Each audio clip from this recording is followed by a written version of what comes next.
Day 22 of resolution challenge. எப்பயும் போல தான் காலையிலேயே கரெக்டா பொரட்டா எந்திரிச்சு காலேஜ் கிளம்பியாச்சு. எந்திரிச்ச உடனே ஏகப்பட்ட குழப்பங்கள், நிறைய குழப்பத்தோடு காலேஜ் கிளம்புற மாதிரி இருந்துச்சு. இருந்தாலும் பிரமாதமா காலேஜுக்கு கிளம்பியாச்சு. நானும் மார்னிங் சாய் குடிக்க கூடாதுன்னு பார்த்தா சாய் குடிச்சாதான் தூக்கம் வராம இருக்கு. இல்லைன்னா கிளாஸ்ல போனா ஒரே தூக்கமா வருது. இதுல வேற தொடர்ந்து பேப்பர் கப்ல குடிக்கிறேன். இதுல எல்லாம் குடிச்சா ஏதோ கேன்சர் ஏதோ வருதாமா. ஐயோ. நானும் நம்ம ரூம்ல நிறைய வால்பேப்பர் எல்லாம் ஒட்டலாம் அப்படின்னு சொல்லியிருந்தேன் பாத்தீங்கன்னா, அதுக்காக வால்பேப்பர் எல்லாம் ரெடி பண்ணியாச்சு. சரி ஒரு டீயை போட்டுட்டு வந்து தெளிவா ஸ்டார்ட் பண்ணலாமே அப்படின்னு சொல்லி ஒரு டீயை போட போயாச்சு. அப்பதான் ராஜுபாய் நம்மள்ட்ட நிறைய வித்தெல்லாம் காமிச்சிட்டு இருந்தாரு. அந்த வித்தெல்லாம் நீங்களே பாருங்களேன். நம்ம ராஜுபாய் கண்ணை பார்த்துட்டு நிறைய பிள்ளைகளா சொல்லியிருக்காங்க, உங்க கண்ணை பார்த்தா ரித்திக் ரோஷன் கண்ணு மாதிரி இருக்கு அப்படின்னு நிறைய பிள்ளைங்க சொல்லியிருக்காங்களாமா. சரி அதற்கு டீ குடிக்கும் போது தெளிவா ஒரு ஐடியா போட்டுட்டு இருந்தோம். அதாவது ஒரு ரூட் எடுக்க செட்டிங் போட்டுட்டு இருந்தோம். ரூம்ல எங்கெங்கெல்லாம் கரெக்டா ஸ்டிக்கரிங் பண்ணலாம், எங்கெங்கெல்லாம் வால்பேப்பர் ஒட்டினா கரெக்டா இருக்கும், ஸ்கெட்ச் போடுறதுல நான் கலை சிறந்தவன் அப்படின்னு சொல்லிட்டு நானே ஸ்கெட்ச் போட்டுட்டு இருந்தேன். ஆனா தேனிக்கார தம்பி தான் ஜாலியா படுத்து தூங்கிட்டு இருந்தாப்ல. இங்க ரெண்டு பேரும் கஷ்டப்பட்டு வேலை பார்த்துட்டு இருக்கானுங்க. ஏதாச்சும் அவனுங்களுக்கு ஐடியா தரலாம், அதெல்லாம் ஒன்றும் இல்ல. தேனிக்கார நண்பன் நல்லா தூங்கிட்டு இருக்கான். என்னன்னு தெரியல, நமக்கு ஒரு மாதிரி ஃபீவர் வர மாதிரி இருந்துச்சு, உடம்புலாம் ஒரே டயர்டா இருந்துச்சு. அதனால அப்படியே எடுத்து வச்சாச்சு நாளைக்கு கொட்டலான்னு. இரவு இட்லி தான் போய் சாப்பிட்டு வந்தேன். அப்பயும் உடம்பு பார்த்தீங்கன்னா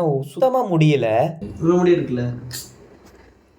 இந்த காமெடியெல்லாம் இங்கே பண்ணான்னு வச்சுக்கோங்க, தேனிக்காரன் தேவையில்லாத காமெடியெல்லாம் பண்ணுறான்.